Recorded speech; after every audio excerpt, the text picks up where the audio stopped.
కేవలం 7,999K up to 10 kgs వరకు బరువు తగ్గి అధిక బరువు నుంచి వచ్చే ప్రధాన సమస్యలను దూరం చేసుకోండి. కల్కి నాన్ బాహుబలి రికార్డ్ బ్రేక్ చేసింది. ఆల్రెడీ బాహుబలి కలెక్షన్స్ ని మించిపోయినా ప్రాఫిట్ విషయంలో బాహుబలి 2ను క్రాస్ చేయలేకపోయింది. లాభాలు తీసుకురావడంలో టాప్ 3లో నిలిచింది. అత్యధిక లాభాలు తీసుకొచ్చిన టాప్ తెలుగు మూవీస్ ఏంటో చూద్దామా? ఎంత కలెక్ట్ చేసింది అనే దానికంటే ఎంత లాభం వచ్చిందన్న బిజినెస్ సూత్రం సినిమాలకు వర్తిస్తుంది. ఈ క్రమంలో బాహుబలి 2 508 కోట్లతో, బాహుబలి 186 కోట్ల లాభంతో టాప్ ప్లేస్ లో ఉన్నాయి. బాహుబలి 2 వచ్చి 7 ఏళ్లైనా ఇప్పటికీ ఈ రికార్డ్ చెక్కు చెదరలేదు.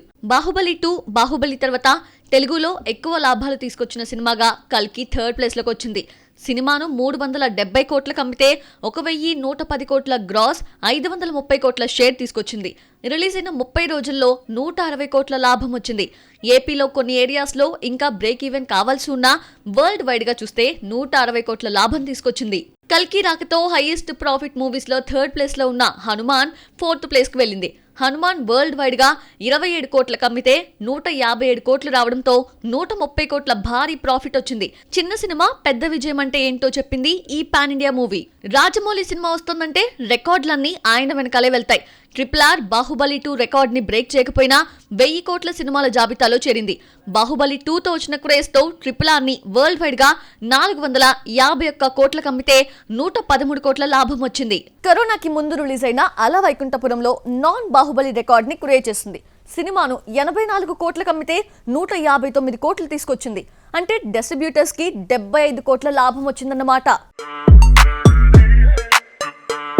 క్రేజ్ లేకుండా వచ్చిన విజయ్ దేవరకొండ గీత గోవిందం ఫ్యామిలీ ఆడియన్స్ కి బాగా నచ్చేసింది. అన్ని వర్గాల ఆడియన్స్ ని మెప్పించడంతో 55 కోట్ల లాభం వచ్చింది.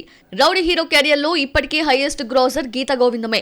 F2ను 34 కోట్లకు అమ్మితే 84 కోట్లతో పాటు 50 కోట్ల లాభం తీసుకొచ్చింది. కలెక్షన్ల సునామీ క్రియేట్ చేసిన సినిమాల్లో రంగస్థలం ఒకటి. సినిమాను అప్పట్లోనే భారీ రేట్లకు 80 కోట్లకు అమ్మితే 127 కోట్లు వచ్చింది. అంటే డిస్ట్రిబ్యూటర్స్ కి 47 కోట్ల లాభంతో జోష్ నింపింది రంగస్థలం. పుష్ప ఆంధ్రాలో బ్రేక్ ఈవెన్ కాకపోయినా ఓవరాల్ గా 39 కోట్ల ప్రాఫిట్ తీసుకొచ్చింది. చిన్న సినిమా అయినా పెద్ద సినిమా అయినా ఎక్కువ లాభాలు తీసుకొచ్చిన సినిమానే టాప్ మూవీ కింద లెక్క. భారీ బడ్జెట్ మూవీస్ కంటే చిన్న చిత్రాలే హైయెస్ట్ ప్రాఫిట్స్ తీసుకొచ్చాయి.